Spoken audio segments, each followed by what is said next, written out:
and Happy New Year as we start 2017. I always remember as a kid thinking, boy, I'm going to be 43 in the year 2000. Where the hell did the last 16 years go? Well, this is the Puscast, a review of the infectious disease literature for the last 2 weeks of December 2016. References as well as the links to my growing multimedia empire can be found at edgydoc.com. And of course, don't forget to go purchase The Pus Whisperer, my 2 books of collected ID essays. But you're not here to listen to me pimp myself. You're interested in the medical literature. So let's get to it, shall we? I remember years ago when I was a fellow, I had a case of V1 zoster. Went to the ophthalmologist, a relatively elderly gentleman, who said that he was under the impression that they think that maybe zoster was due to chickenpox. As an ID fellow, that did not inspire confidence. However, in JAMA this month is JAMA Revisited, where they discuss, quote, the relationship between herpes zoster, syphilis, and chickenpox. And it makes for an interesting read as they go through the information that suggests that maybe zoster and chickenpox have the same viral etiology. Quote, many observers convinced, therefore, that herpes zoster is simply an atypical manifestation of the chickenpox virus. Interesting though these observations are, they do not seem to warrant the conclusion that herpes zoster is invariably an evidence of infection with the chickenpox virus. End of quote. That was from 1919. I don't think my ophthalmologist was that old. But I find these little historical pieces interesting, and I commend you to go read the whole 1-page letter. Also, they discussed in that letter whether or not there was a relationship between syphilis and zoster. Now we're looking to see if statins are associated with an increased risk of zoster. And from this epidemiologic study, the answer is yes. Not only were patients on statins at an increased risk for zoster, but there was a dose relationship. Poor statins. They used to be the wonder drug that works wonders, and now they increase the risk of zoster and decrease the efficacy of the flu vaccine. But probably don't help when you're septic. Me, I just remember that cholesterol is a testosterone precursor, and I will all my cholesterol down the testosterone pathway. Makes me more of a manly man. They put antibiotics into animal feed, often subtherapeutic levels, because it causes the animals to grow bigger faster. Part of this may be due to altering the animal's microbiome and promote obesity that way. There's been variable data in human beings to suggest that antibiotics will also cause weight gain in people. An older study suggested that patients on vancomycin were more likely to gain weight than those on nafcillin for staph endocarditis, for example. And there had been some data to suggest that antibiotic use in early childhood is associated with obesity. That doesn't seem to be panning out, and the studies to date are suggesting that is not the case. For example, they had a recent study that looked at kids on TMP sulfa for prophylaxis for chronic kidney problems, and there was no increase in obesity in kids on Bactrim versus placebo. However, I would point out that sulfas are not used in animals. Tetracyclines and macrolides and aminoglycosides tend to be the favored agents. So if they're not used in animals, I would suspect it's because they don't cause animals to gain weight. So the best you can say in this particular study is not that antibiotics don't increase obesity in children, but TMP sulfa does not. Trying to understand this interaction would probably require not only knowing what antibiotic, but also what microbiome a given kid or human had and at what stage in their life as to what risks they have for developing obesity because of antibiotics. Regular listeners, and you have my sympathies, are well aware of my propensity to harp on the issue that infections are prothrombotic. This is a series of 7 cases, all of whom developed pulmonary emboli as a consequence of H1N1. It's kind of a weird case series because of the 7, 6 did not have DVT. They called these de novo pulmonary emboli. But how do you know they were embolic phenomenon and not localized arterial thrombosis in the lung. I know I'm picky about words, but it's well known that influenzas, especially H3 strains, can cause cardiac events. And it looks like H1N1 may be associated with pulmonary emboli, de novo pulmonary emboli, or perhaps more accurately, pulmonary arterial thrombosis. Also of note, of the 7 patients, 6 did not have the flu vaccine. And generally speaking, the flu vaccine, even if you still get the flu, may lead to a more modified course. Get vaccinated. How long after an HIV exposure does it take before a test becomes positive? And how long do you know till you're probably out of the woods? This study looked at the sera of patients who eventually became HIV positive and tested to see how long it took for various tests to become positive. The mean, or the median, for the antibody antigen test was about 17 days, but the 99th was 44. And the Western blot took the longest to become positive, 36 days as a mean versus a 99th of 64.8 days. So depending on which test you get, there is variable duration before you get the average length of time to before the patient converts. And then sort of the longest point where you can say you dodged that bullet. It would appear anywhere between 1.5 and 2 months after exposure can you say if you have a negative test that you're likely to stay negative. And that testing in the first month after exposure is likely not to be positive. Of course, no vaccine is perfect, and there are always breakthroughs. That's why it's important to have very good herd immunity, because once you get a susceptible population, and it can only be like 10% of the population to be susceptible, you can get spread of disease. The vaccination rates have been creeping down across the United States for a variety of reasons, and consequently, we're seeing vaccine-preventable illnesses again. Currently in the United States, mumps is booming, the most cases in a decade, and often in college students, including students who have gotten their vaccinations. Even though not being vaccinated markedly increases your risk of getting mumps. I've seen exactly 1 case of mumps in my career, in an adult about 10 years ago. He picked it up in Colorado. I've yet to see a case of measles, or German measles, as a professional. And who knows, maybe before I retire at the rate we're going, I may even get to see a case of polio, or even, God forbid, smallpox. Yay! Life is good for infectious diseases, he says sarcastically. As if serologic diagnosis wasn't bad enough, dengue and Zika share about 50% homology in their envelope proteins, and so the sera can cross-react, making a serologic diagnosis difficult. And also patients where there is Zika often also have dengue, and there have been patients to get simultaneously infected with both viruses. The worry is that, much like dengue, where having pre-existing antibody to one strain promotes the infection when you get infected with a second strain, there is a worry that perhaps the same occurs with Zika virus, that people who have pre-existing exposure to dengue will then get non-neutralizing antibody, which will facilitate viral uptake and make the disease worse. So dengue can not only make dengue worse, dengue can also make Zika worse, perhaps. Yay. Of all the vaccine-preventable illnesses, pertussis has been the most difficult to control as the current vaccine is suboptimal. And we keep getting outbreaks of pertussis, although they tend to be in older kids who've had the vaccine, and it tends to be milder.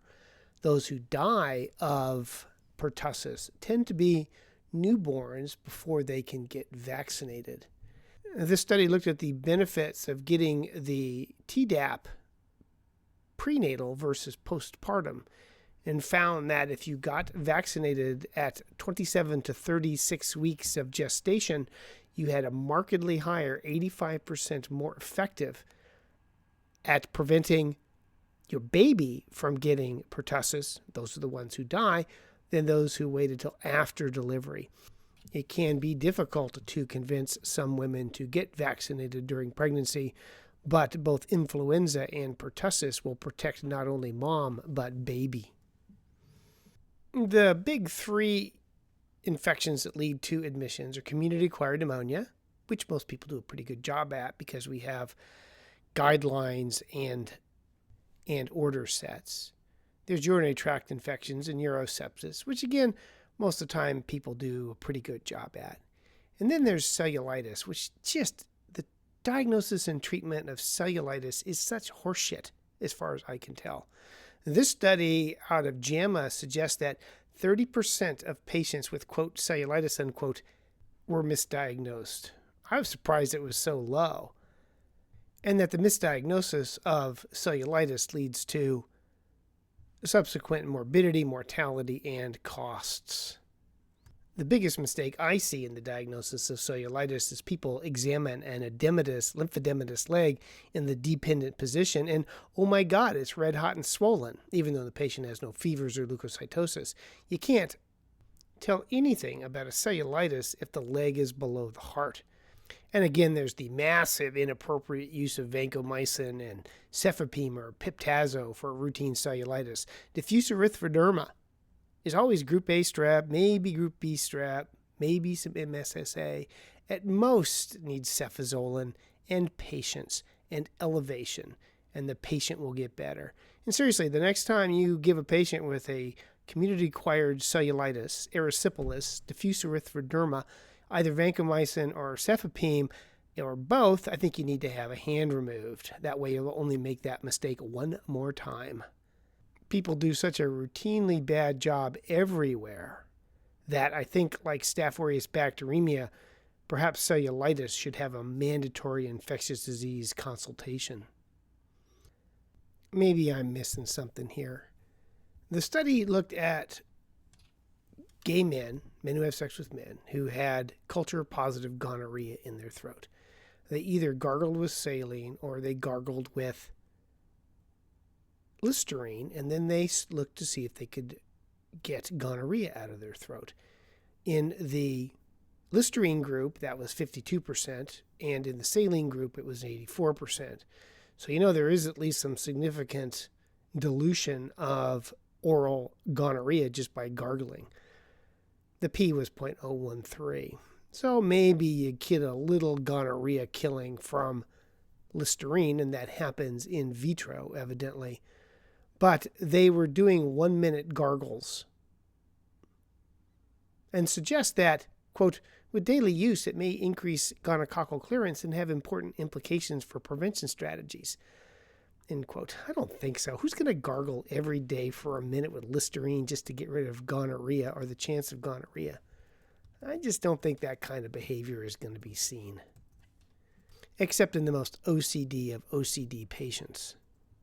It's one of those fun studies that probably has no utility in the real world whatsoever, except to note it was the alcohol that probably killed the gonorrhea. So I gargle with Manhattans on a daily basis. The ecological catastrophe for pubic louse has been pubic shaving. They're losing their habitat, and as a consequence are facing extinction. On the other hand, pubic grooming also increases your risk of STD, probably due to cutaneous trauma, and that those who groom their pubic hair have 4 times the risk of an STD. As the author said in a somewhat awkwardly phrased sentence, quote, I wouldn't groom aggressively right before a sexual encounter with a partner I didn't know well, and I would avoid having sex with an open cut or wound. I always avoid having sex with an open cut or wound. I don't think that's what he meant. Sorry, I tend to read these things literally. I don't know. Take a vote. What's the most aggravating disease to diagnose and treat? Syphilis or tuberculosis? Maybe syphilis. I always teach the house staff that if you have primary syphilis, it takes a year for your RPR to fall. If you have secondary syphilis, it takes 2 years. And if you have tertiary syphilis, it takes 3 to 5 years. Rough ballpark numbers that turn out to be remarkably unreliable. This study looked at how long it took an RPR to fall in patients who had syphilis, and only 9.6 had complete RPR seroreversion at 6 months and 20%, 17.1, at 12 months. So the majority of patients who have syphilis don't get their RPR down to zero, although 88% did have a fourfold decrease in 3 months, and 77% had an eightfold increase at 6 months. So a decline is common, but completely to negative is less common than you would like. So then the question always is, well, have they reacquired syphilis or not? Do they still have it or not? Are they treatment failures or not? We so need a way to prove or disprove the presence of active syphilis and prove or disprove the presence of active tuberculosis. Probably not in my lifetime. Oh yeah, and while they're working on it, let's see a 5-cent cigar and a chicken in every pot and world peace. I could do with all of those. I usually don't mention pediatric stuff in my podcast because I'm an adult infectious disease doctor. It's who I treat, not how I behave. But you will either have children or be asked questions about children and common illnesses. And this study looked at the results of ampicillin clavulanate in children with otitis media between the ages of 6 and 23 months and found that 10 days of therapy was superior to a 5-day course, that failures were double that in the 5-day course. So it looks like 10 days is the treatment for acute otitis media in that particular age group. There is a report in the MMWR of an outbreak of salmonellosis associated with Persian cucumbers. These cucumbers are not from Persia, they were from Canada, but that, I guess, is the type of cucumbers people were eating. They never did grow it from the cucumbers, but people who ate cucumbers were much more likely to have Salmonella type Oslo. So you have Persian cucumbers from Canada that give us Salmonella named after a Norway city. Boy, that makes it easy to remember. But interestingly, they say this is the 4th outbreak of Salmonella that's been linked to cucumbers, with over 1,200 illnesses and 260 hospitalizations from these outbreaks. And it reinforces my firmly held belief that all food should be deep fried before you eat it. Thank God for deep fried ice cream and deep fried beer. Yet another study to show that cranberries don't do anything for urinary tracts. This study looked at elderly patients who were in a nursing home, and they were randomized to get either placebo or 2 cranberry capsules. And they looked to see the presence of bacteria or pyuria in these patients and found that cranberries were no better than placebo. There's multiple studies now to show that cranberries don't do diddly. Those studies go back a long time. I reviewed those overall at Science-Based Medicine once upon a time. The nice thing, however, about being an alternative medicine provider of any kind is that you don't have to pay attention to reality and the results of studies. And I'm sure that the multiple negative studies that show that cranberries don't do anything will continue to be ignored. Is there any benefit whatsoever to cranberry juice? Not outside of cosmopolitans. I've been in medicine long enough to be around at the beginning of the steroids for sepsis era, and it's gone back and forth and back and forth. The most recent study looked at adjunctive hydrocortisone in patients with severe sepsis who are not yet going into septic shock, and it did not find benefit in giving hydrocortisone compared with placebo. Patients still went into septic shock at the same rates and had the same mortality rates.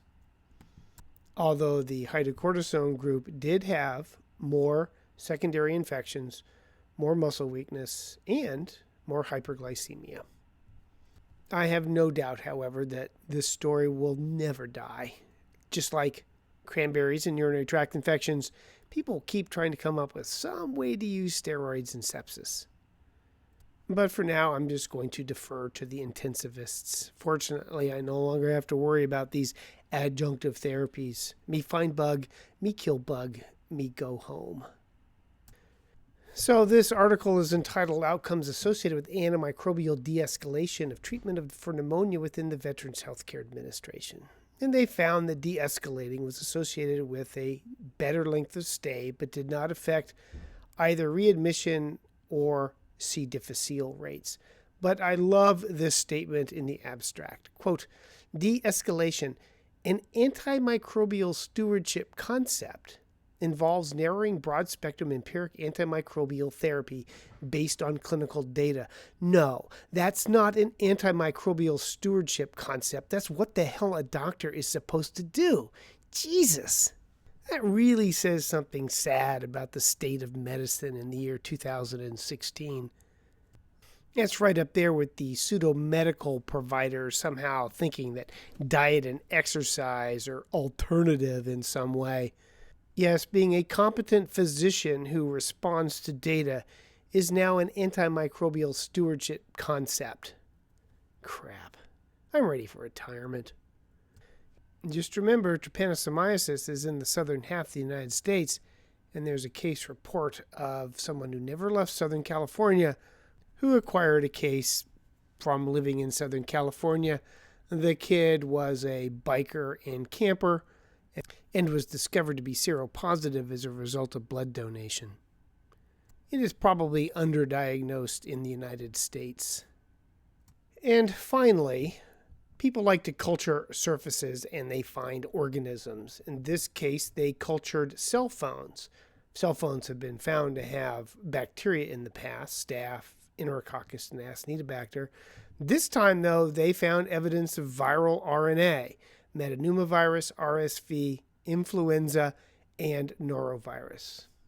The editorial comment says, quote, although the link between cell phone contamination and individual patient infections has not, to my knowledge, been demonstrated, the findings here raise concern.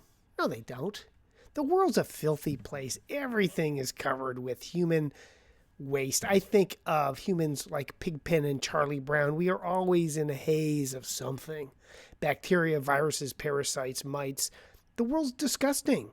Touch a doorknob, touch an elevator button, touch your cell phone, you're going to find something. That's why we have aggressive hand hygiene.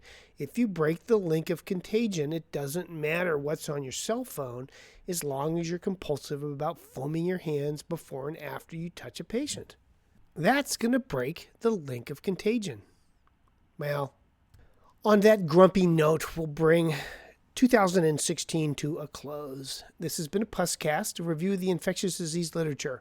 This one covers the last 2 weeks of December in the year 2016. References are available online at edgydoc.com, where you will find links to my growing multimedia empire. Don't forget the importance of writing glowing reviews for me on iTunes. And of course, the Puss Whisperer, Volumes 1 and 2, are available on Amazon. And as always, thank you for this most interesting consultation and allowing me to participate in the care of this most difficult and challenging case. I shall continue to follow along with you. Thank you. In dictation, Happy New Year!